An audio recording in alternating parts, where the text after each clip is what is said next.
I come out here to the natural world often during my life. These days especially, with COVID, with rampant social injustice, with shaky economics and political mayhem, all of us are feeling a kind of grief and desperation. And the secret about that is that the depth of that grief and the depth of that desperation comes directly from how much we love and how much we care. But that care and that love can be thwarted by our belief that we're separate. In fact, what if we came here not to escape, but to reclaim our connection with all of this, to check out again the superpowers of the natural world, and remember that they're ours too. What brought me to the natural world in the first place, and what keeps me going back, is a sense of place, a sense of connection, of belonging, of kinship. The interesting thing is that that's a reality of how the world works, how life on planet Earth works.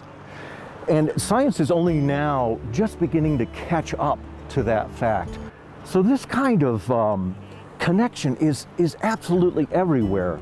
For instance, where Mary and I live in Yellowstone National Park area, I can guarantee you right now, in that national park, flying above the landscape is some raven leading one of the 8 wolf packs to a carcass, a winter-killed carcass.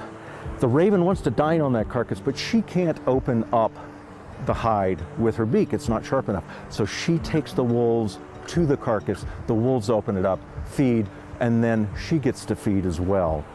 So this world is an absolute feast of connections. This is the challenge and the opportunity that full ecology brings us back to, how the science of nature and the science of human experience really overlap. For example, whether we're talking about elephants or public schools, tide pools or memory and dreams, we're talking about ecologies. Natural ecologies and social ecologies are with us everywhere, and they function, when they're functioning well, they function in very similar ways.